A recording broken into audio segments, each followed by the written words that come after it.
All right, a lot is happening on the political landscape on this particular day, March 11th, 2025. So it's time for World Politics, and we'll be seeing who joins us on this show and all along those lines. But the House plans to vote to avert a government shutdown early in Trump's term. So definitely, folks will be talking about that as the House GOP is one step closer to passing a stopgap funding bill and all along those lines. So Republicans had advanced a government funding bill despite the Democratic opposition. So that is something that folks will be talking about on the political landscape. And definitely there is a hearing for Columbia student Mahmoud Khalil to address basic constitutional questions. So some folks are asking, who is Mahmoud Khalil, a Palestinian activist detained by ICE over Columbia University? And White House claims Columbia is blocking the hunt for pro-Hamas protesters. So Rubio is reserving the right to revoke the green card or visa of anti-Israeli activist Mahmoud Khalil. And the U.S. has agreed to resume military assistance to Ukraine. So there's no military solution to this war. Rubio announces Ukraine's acceptance of a potential ceasefire. U.S. and Ukraine call for a 30-day ceasefire following the Saudi talks.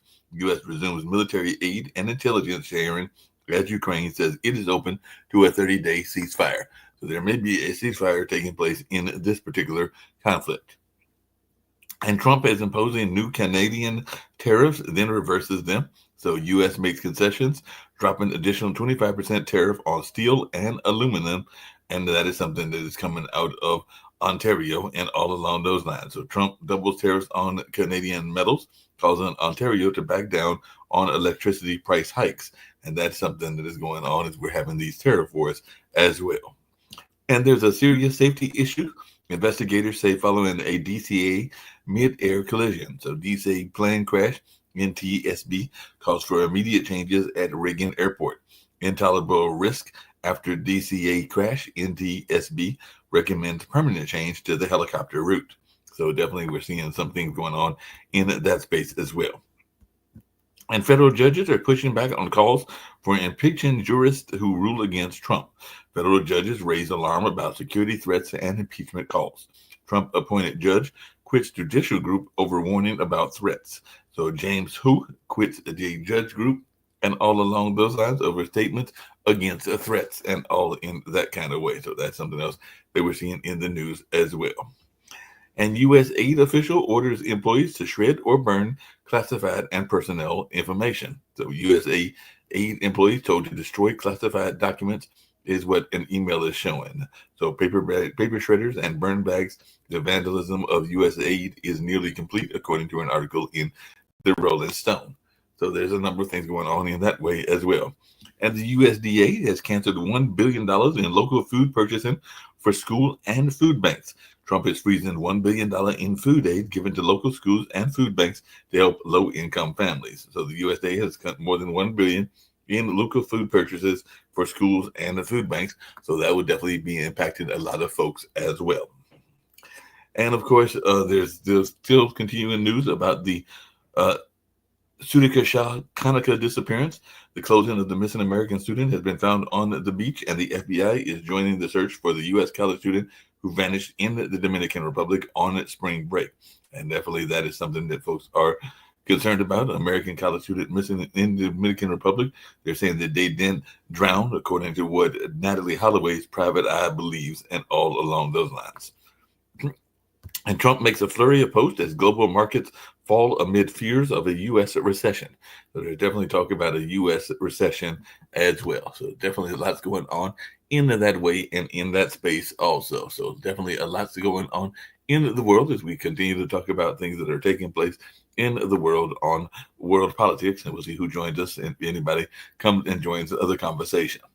Former Philippine President Duterte forced into a plane to The Hague after the ICC arrest, his daughter says. Doherty arrest shows powers and limits of the International Criminal Court. So definitely it looks like Rodrigo Duterte's downfall marks a dramatic end to the Philippines' power struggle. And definitely that is something that folks are talking about as well. And the BBC is verifying that they examined moments before cargo ship and oil tanker collision, and a man has been arrested in connection with the tanker container ship collision in the North Sea. Cargo ship captain arrested after the oil tanker collision in North Sea, as experts warn coming hours are critical.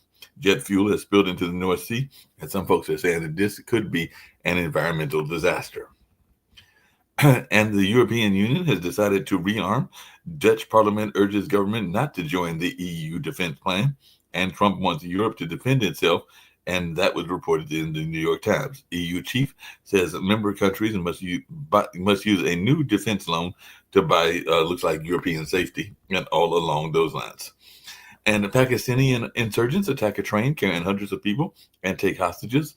Militants killed 10 people after hijacking a passenger train and taking those hostages. So definitely that is something that we're seeing in that part of the world as well.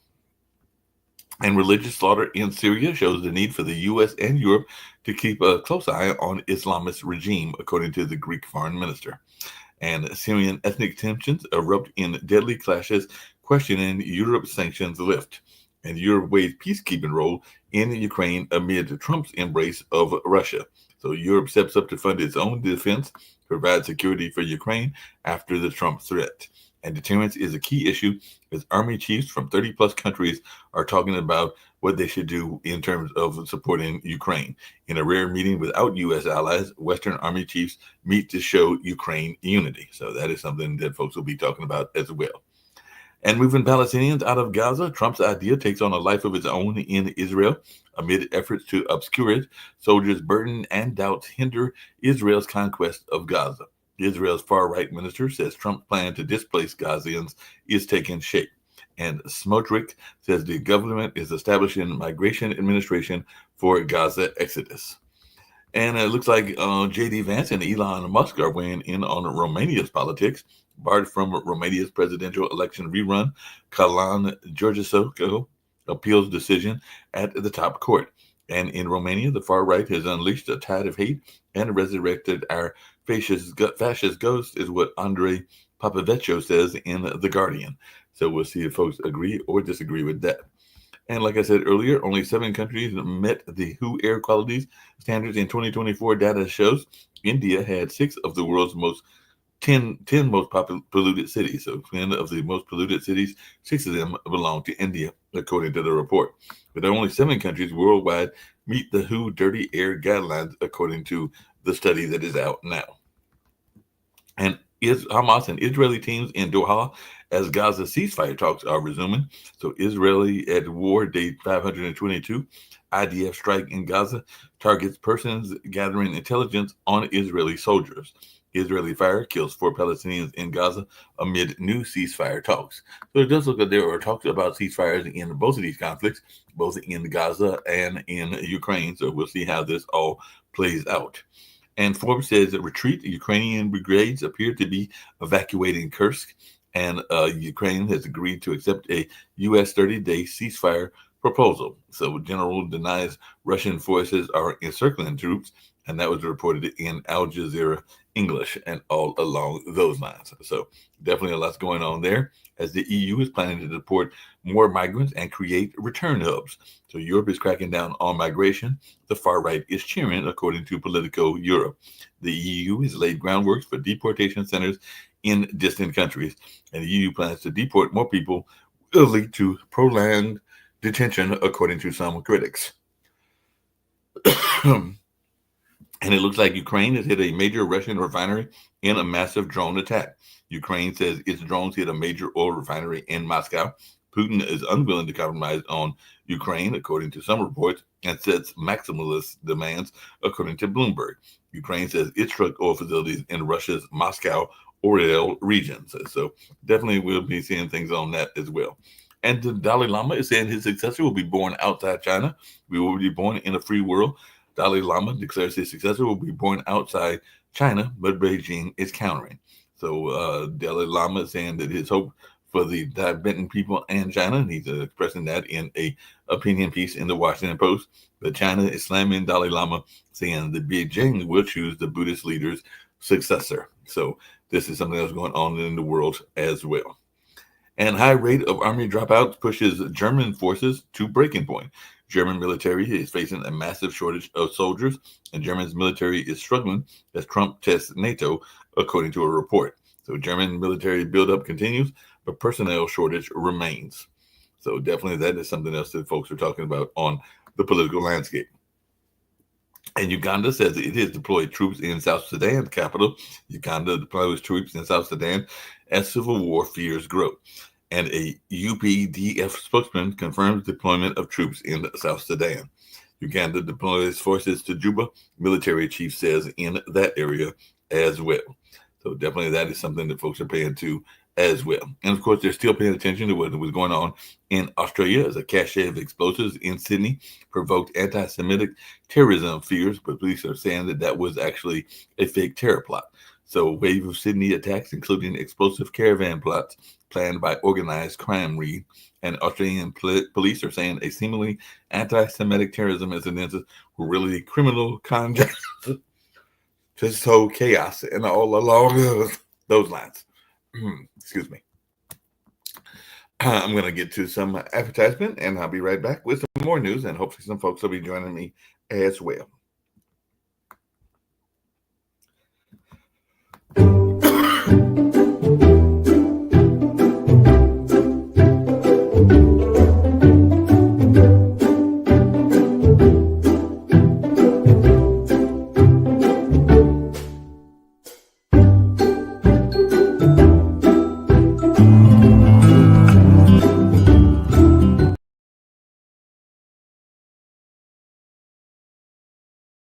Looking at this the right way or not. So if y'all see me out in public or in one of my cars and I had a R. Kelly flag flapping from my car, or a Bill Cosby hat on, or R. Kelly shirt, or a Harvey Weinstein sign in my yard on my lawn, or a Diddy flag hanging from my house, or my car was wrapped in Diddy, or Harvey Weinstein bumper sticker, what would be the message y'all think I'm trying to send to you? Exactly. You would think I'm publicly and unapologetically standing in solidarity with all of the things that's been associated with this particular individual, whether they've been accusations, whether they've been what they've been found guilty of, etc., etc. You wouldn't think, oh, maybe he has that R. Kelly flag flapping from his car because he's just celebrating the charity work he's done in the community. Or maybe he has that flag flapping from his car, the R. Kelly flag, because he's just celebrating the amount of albums he sold. You wouldn't think that. You would immediately think of all the bad things associated with that particular individual. So when I see you with your MAGA hat on, or your Trump flag flapping from your car, or the Trump sign in your yard, or your Trump flag hanging off your house, or your car wrapped in Trump, or your Trump bumper sticker, or your MAGA shirt, I should think you're standing in solidarity too with all the bad things that he represents, correct? You don't get to say, no, I just like his policies, or I'm a patriot. No. I should think you don't like Haitians too. I should think you down with Project 2025 too. I should think you don't like free or fair elections too. I should think you don't like immigrants too. I should think all the things that he's been associated with and found guilty with, you stand for that too. Because if I was on here right now with an R. Kelly shirt or a Bill Cosby hat, you would link me to that too, correct? Well, that was an interesting piece. I had to get some drinks to actually get my throat going and everything like that. But Sasha, it looks like we might be having some ceasefires on both situations. So I know you're following both cases, and I did hear, and I reported this earlier on the World Politics, that it looks like there may be a 30-day ceasefire in Ukraine, and there may be some ceasefire talks, or we've been having ceasefire talks going on in Israel. So does this mean that the wars are coming to an end, and what is your take? Because this all came down after your show, which was earlier today and everything. But apparently there are some agreements. I know Zelensky wasn't there and everything. So will we be having this 30-day break in violence? Well, the news are coming all the time from different sources, and I can't really put together a picture of what is agreement. Is the 30 days ceasefire, complete ceasefire for 30 days. Okay, that's not so bad. And now Russia has to make their agreement to do exactly the same thing, because if Russia will refuse, and this agreement is not even a piece of paper, it's just nothing. So we'll see what Russia will have to say. I could predict, though, that Russia will put several conditions to that, which will be undoable, and therefore the ceasefire will not materialize. But again, let's see. I'm not going to run ahead of myself, and let's just deal to go and to take its course and figure out really what's happening here.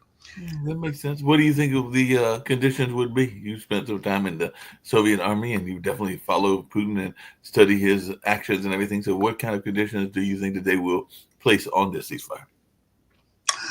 Well, let's start with the territories. They would ask Ukrainians to move their troops from the four regions that they want to get from Ukraine as a result of a peace, and to clear them up, even those parts of these territories that Russia has not been able to actually take control over with. That even those parts, and Ukraine will never ever agree to that. So let's see how this will be played. Then the usual stuff that there will be no peacekeeping force, especially from Europe, that there will be demilitarization of Ukraine and reduce its army to 60, maybe 80,000 people, which would made it incapable of resist to further Russian aggressions. And who knows, and maybe he'll come up with something else that we're not aware of. But obviously there will be some demands from Yeah, Putin. definitely some demands. One of the things I know you talked about on this show, as well as the World Edition, is the fact that Ukraine has definitely stood fast against Russia and everything. But apparently, one of the countries that is seen as a European leader, at least historically was a European leader, is running into its own problems. And I was wondering if you had heard anything about this, because before you came on, I was talking about the German military, and apparently they are struggling, and they're saying that there's a high rate of army dropouts, pushing Germany's forces to the breaking point. So apparently, Germany has a massive shortage of soldiers, and I don't know if they have the draft in Germany or how Germany does that and everything. And this, of course, is the Germany that is our ally, not the other Germany and everything. But definitely, what is your take on Germany's military buildup and this personnel shortage that they have? And is that a problem throughout NATO? Is it something that England, France, and Poland would also run across? Because when I saw that, I was going like, and I know you've even brought up a couple times on this show this notion that America needs to bring the draft back and everything. So is this a problem that is across the world, particularly in the European and North American spheres? I'm not aware of this problem really, especially in Germany. This is something new.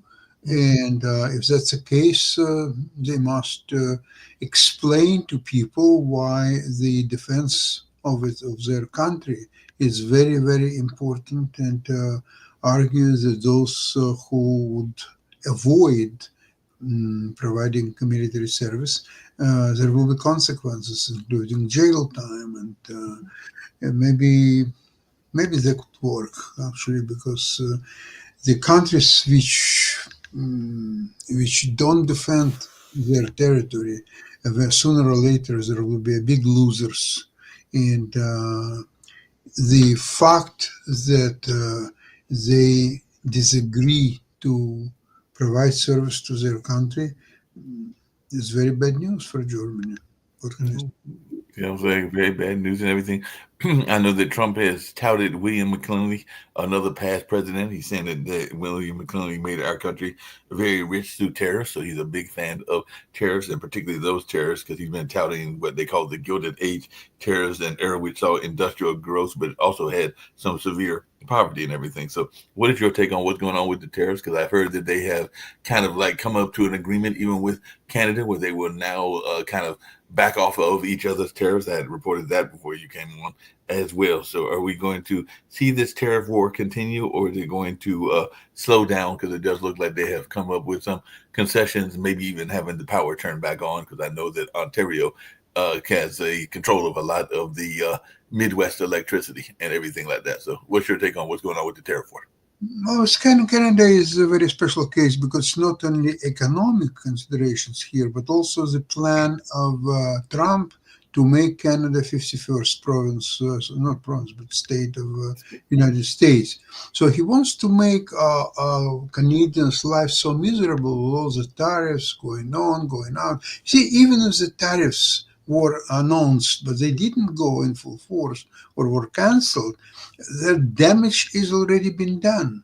Because now, as I said on different other program, I have a friend of mine in automotive industries, and once the tariffs of 25% were announced, the American customers immediately started to look for another source because even the same day this was postponed for a month, but again, months is a month, and then there will be instituted again. So they have to find, and they stop making orders to my friend's company, and they're looking here and there for suppliers, and he is not aware if they found something, and that suppliers maybe not as. He remembers that Canadian orders, because of the difference in dollar value between the US and Canada. So his business was thriving quite a bit because of the everything is for American becoming cheaper because of the Canadian dollar. But because of the tariffs now, all things are not working the right way. Now they were canceled, but business is not as usual. The business is changing. So the damage is being done. So I think if I'm Ford, I don't know what make him to change his mind. I have no idea, but I thought that he would keep the action at least for a few weeks and, to see what's happened. We'll see It's after a two. overall, it's a losing game for the United States because he is making that almost as a routine. That okay, I get up today in the morning and I feel like I want to put some tariffs on well, Canada. Who else is there? Mexico, maybe France, or maybe Denmark because they are not giving me Greenland. Who else? Is it Germany is not very good country. Uh, well, you know what? I'll say everybody will be tariffed 25%. Some offenders will be tariffed at 50%. And what do you think will be resolved? Because if it's such a beautiful thing, why he hasn't done it yet?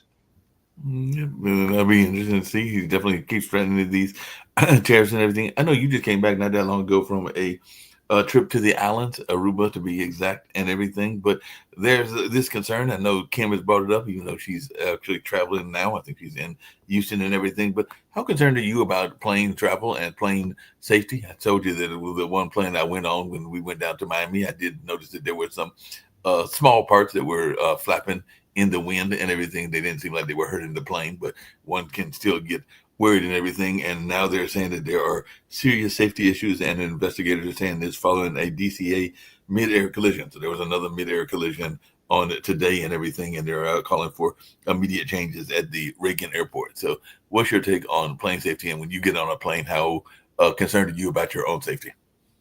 Hmm, good question. You see, the problem is even if you're flying in business class and it's mm, it's a flight that comes in and out like almost every day between destinations.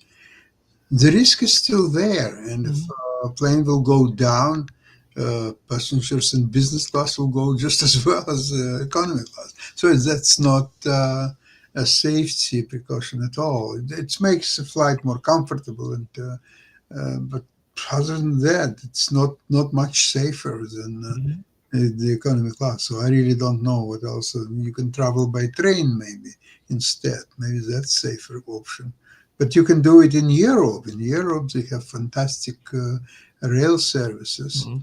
And another advantage is you're coming from uh, midtown, let's see, downtown, if you want to call it. They don't have downtown really there in Europe. They have midtown, for example, the railway station, and you're going somewhere else to another place, another country, and you're arriving also at Central Station, which is in the center of town, and you don't have to drive to the airport and check in 2 hours before the flight and so on. So in Europe, train is a beautiful service.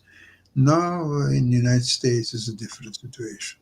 Yeah, I would agree with you on that and everything. But the only issue with trains is that trains can also be hijacked and everything, because that's what happened in Pakistan and everything. Apparently, some insurgents attacked a train, and I do remember being a fan of westerns. This notion of trains oftentimes being hijacked in the old west, but I guess that they can still be hijacked even today and everything. So that would be my concern with a train. I mean, I'm thinking hobos can even still jump on a train if they want to go from one city to another and bum from one city to another, but that's not going to put your life in jeopardy, I don't think, depending on what the hobos are doing. But definitely these militant type folks that apparently did this in Pakistan, and apparently they had 400 on board, and they gave an ultimatum. So, would that be something you'd be concerned with, trains and everything? That trains can be hijacked just like a plane can be hijacked?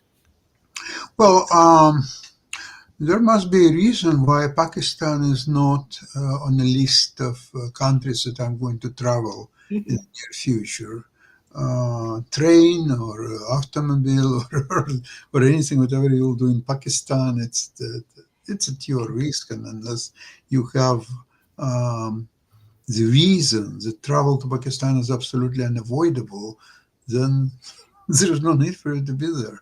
Yeah, that makes sense. You can avoid places that can be dangerous and everything. You know, one of the things that I mentioned before you got here was that the USDA, and we've been seeing all these cuts in various agencies, but apparently they're cutting more than 1 billion in local food purchases for schools and food banks. And I know a lot of people, including a lot of school kids, depend on that money in order to get their uh, daily vitamins, their daily food intake, and everything like that. So it's just wondering your thoughts on this, because that seems like a lot of money to be impacting a lot of folks, and of course it will mostly impact low income families. But what's your notion on this? Is this another example of Trump not really caring about the poor people and the middle class, and he's like basically like, deal with it and just kind of get over whatever's going on?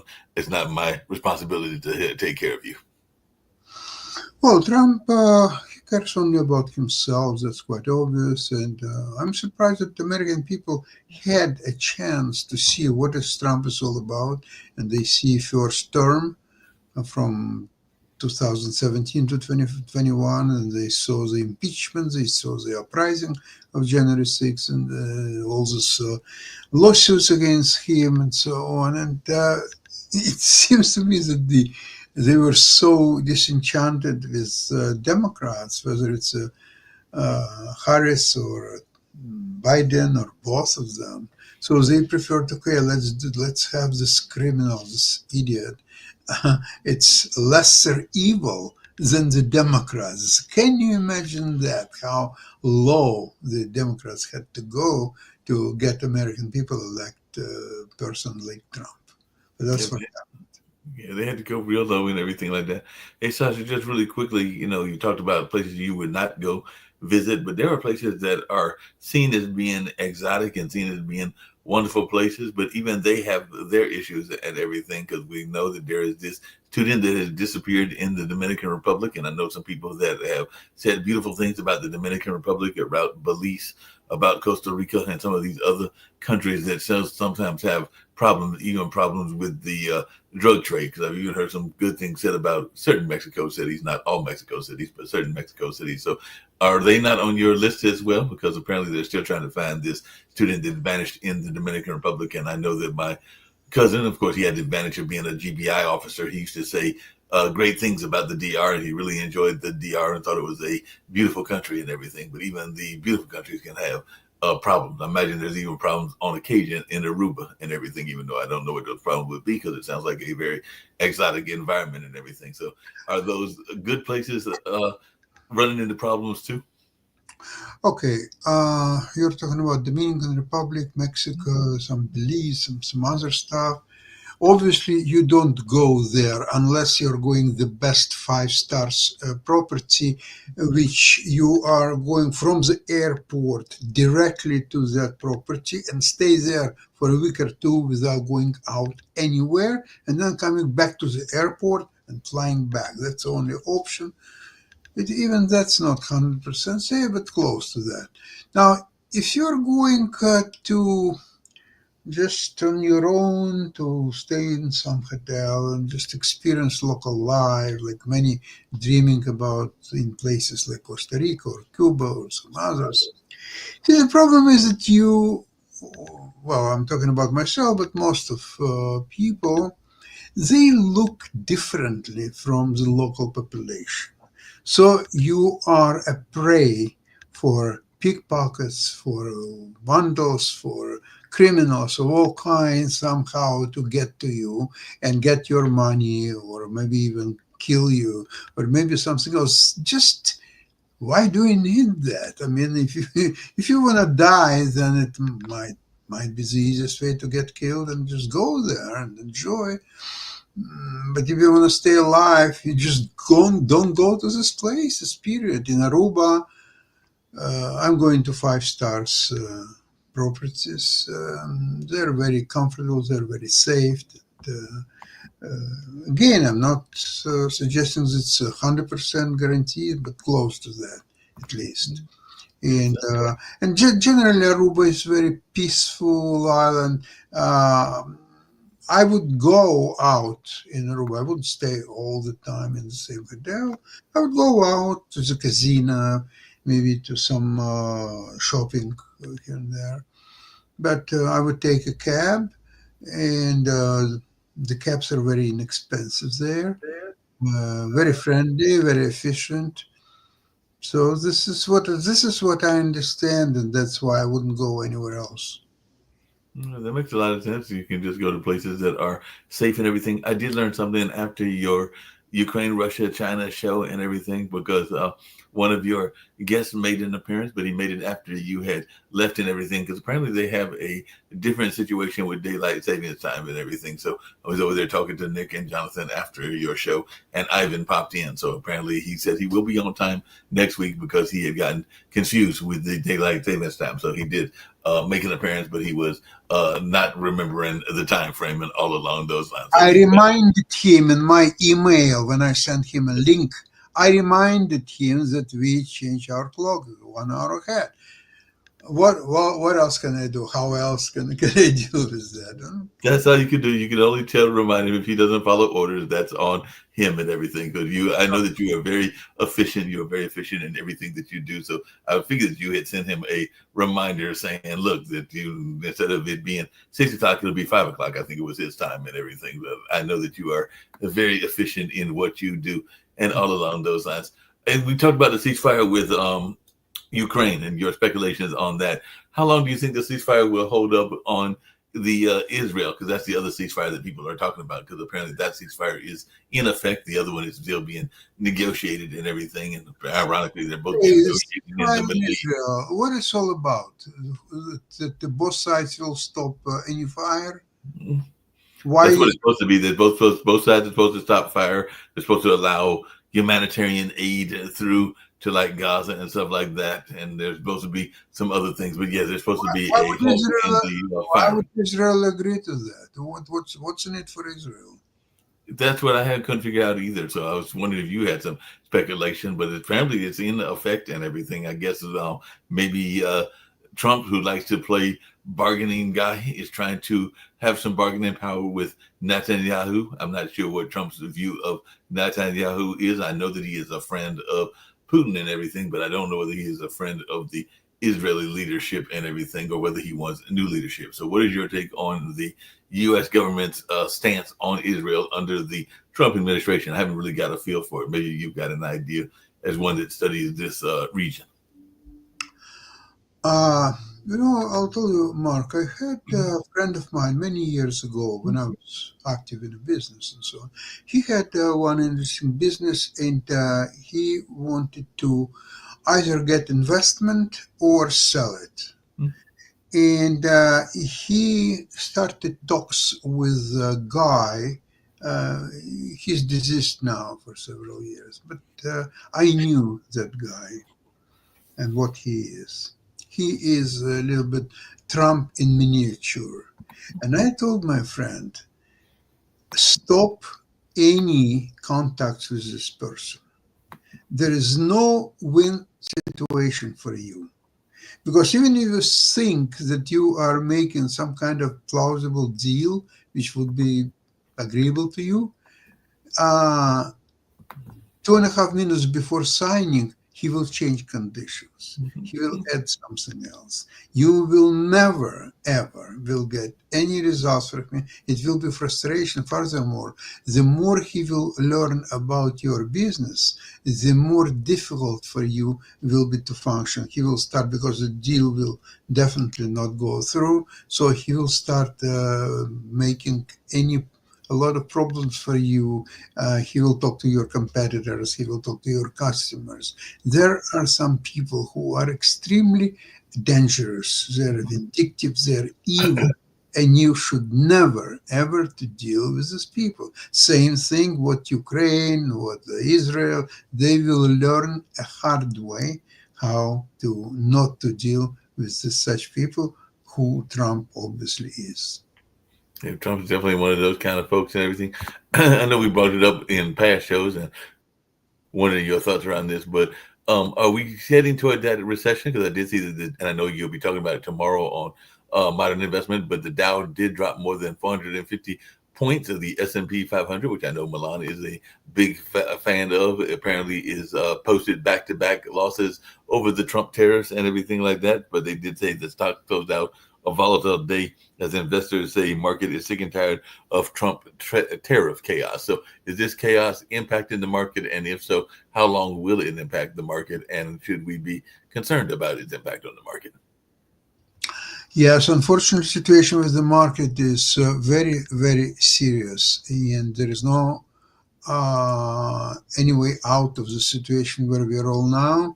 The market I think there will be a very short bounce in the next couple of days or so, and then the damage will become unbearable. I'll tell you, I just bought some stocks today just to play this bounce, but I don't want to have them more than, say, 2, maximum 3 days. Actually, 2 days more than enough. Say tomorrow will be plus day, and Thursday maybe will be a spillover. Then Friday it will go down, and then it will go down probably 30-40%, and it already went down quite considerably. So there will be a huge damage. So right now, all you can do is sell everything. Just don't hold anything. It's not going to do very well for you if you're about to hold. There's nothing you can hold, absolutely nothing. Even safe places like gold, what else? Some dividend-paying stocks. Okay, I keep dividend-paying stocks in my core portfolio, and I'm not changing that. But I'm not trading this. It's just lying. But trading stuff, you just sell everything. Absolutely, go to zero. So you will have cash and zero positions. Just wait, market will collapse. And only then, when you will see that there is some kind of reversal in market may start going a little bit higher, you can put some positions, not large position, but some small here and there. But don't touch it until it will completely. See, there has to be capitulation of people. A lot of people are hiding, they're holding stocks, they're taking losses, they're getting margin calls, they're bringing more money, they're fighting that, and it's not the way to do it. You will lose everything. You will have to start moving your furniture out of your house to sell it and in order to keep the position. No, it's not going to help you at all. You have to completely sell everything, get into cash, and wait until maybe it will take 4 or 5 months, maybe longer, maybe not so long, but only when you see that market is about to uh, even start a very small move on the way up, and you see that, okay, just go ahead, but not. Well, yeah. Well, it looks like Trump is trying to help his buddy because it looks like Tesla stock surged on today after a major sell-off, but they did lose 127 billion in a one-day market bloodbath as China car group questioned Musk's pursuit of personal glory. And Trump says he's going to buy a Tesla to support Elon Musk, who is his buddy and everything, whose companies are struggling. He said that earlier today, and he also called Tesla boycott illegal and says he's buying one to support Elon Musk, and he says he will label violence against Tesla dealers, because I know I think Kim mentioned that there were some dealers that were vandalized and everything. He's going to label this as domestic terrorism. So I guess he's trying to defend his friend, and he's going to go out and buy a Tesla. I don't know what other kind of cars he's got. I know he's got all kinds of access to the White House fleet of planes and stuff like that. But I guess he's going to get a Tesla. Maybe he's going to get a Tesla for his son Barron, as well as some of his other kids, as well as one he's going to drive himself. But he says he's going to go out there and buy a Tesla to support his buddy Elon. So what's your thought about President Trump driving around in a Tesla? He can do anything what he wants. This is ridiculous, and I don't think he will even fit into Tesla. But beside the point, you know what actually is a good value today is a used Tesla. They lost incredible amount of value, and you can buy a pretty good used Tesla even as 1 year old, for example, and you can save yourself a bundle if you don't care about driving Tesla. But that's where the money is, and the sales drops like a stone on Tesla. They cannot sell any cars anywhere. Their sales are dropping like a stone, really, and that's an indication what. And it's not that Tesla, it's not because of Tesla is not such a good car. It's a reasonable car. First of all, there are a lot of Chinese electric vehicles which are at least as good as Tesla and much cheaper. And it wouldn't be for the tariffs. Uh, the Tesla would end its history many years ago because the Chinese cars are just at least as good and much cheaper. But because of the tariffs, then Tesla, of course, rules the market or so. But that's not going to help even today. Even those Trump help or no Trump help or anything. Tesla has a very, very good. There will be a short bounce on a stock of Tesla. It may go for a couple of days somewhat higher, and then it will continue its drive down to the basement. It will go probably to $50, maybe $75 a share. It's still almost 230 today, but without earnings, there's nothing behind this number. Speaking of things behind numbers, and I know you and Jim Eid were big proponents of this, and I think I've heard you say that you have sold it now and everything, but people are now talking about I guess, the collapse of NVIDIA and how cheap NVIDIA is now and everything. So what's going on with NVIDIA? I don't own any NVIDIA stock, but they're saying that it had some wild swings and that Trump could end the AI chips slump maybe by purchasing more NVIDIA stock or something like that. So what's your take on what's going on with NVIDIA? Well, NVIDIA actually bounced a little bit today. Well, NVIDIA is part of high-tech segment of NASDAQ, and the whole market went down big time in the last several sessions. So NVIDIA did. It's not any different from other high-tech stocks. There are some other factors on NVIDIA that all this sort of a game, not changing, but at least it's somewhere like in the middle of the road and can find its way to continue to get more data centers buying NVIDIA equipment, or maybe there are some other cheaper ways to do that, which nobody knows what they are, but they're talking about it. So that doesn't instill more confidence into NVIDIA shareholders. So right now, NVIDIA is just as risky bet as anything. I would be buying more NVIDIA if it goes down to 70, $75 a share. I would probably get more shares, not at this level. And I just love you want to do that and everything along those lines.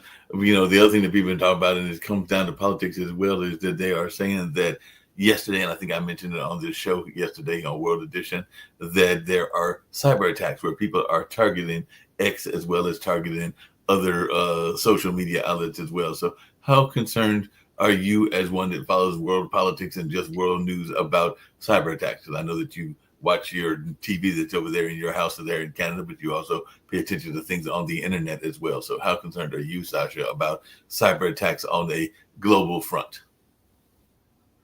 Well, I'm concerned just as everybody else, and hopefully there are some good companies in the United States like CrowdStrike, like Palo Alto Network that are quite capable to prevent these attacks and at least lessen their result. But I'm not concerned about it because there is very little I can do really one way or another. So I'm just concerned as everybody else. Yeah, that makes sense. Just as concerned as everybody else is, and all along those lines. The other thing that people talked about globally, and I think I mentioned earlier before you got here, that India is notorious for its pollution and everything. But we're in the middle of spring, or at least spring is around the corner. It's not quite officially spring, but it's feeling like about 73, 74 degrees here in Durham, North Carolina, and everything like that. And I think we might hit the 80s tomorrow and everything. So, how concerned are you about the environment, and should we be concerned about some of these pollution levels, whether it's in India or whether it's in other places, or is it just something that we should concern ourselves about because pollution is going to be there whether we want it to or not? So what is your take on this notion of climate change and us being concerned about it on a global standpoint? I'm not too concerned about pollution. There are some places where pollution is really a bad thing and should be fought with. But it's only certain places. You cannot get all the world saying, okay, we want to have a new world order, there will be no pollution, and so on. That's impossible to do. Especially all countries have to support this position. And it's never going to happen. So therefore, even one country will fight the pollution the best possible way. It's not going to change anything. So Yeah, to that me, makes sense that one country can do it, but it's no factor. I mean, I yeah, wouldn't go ahead. spend even a minute of my time to worry about something that cannot be done. But speaking of things that can be done, maybe it can be done.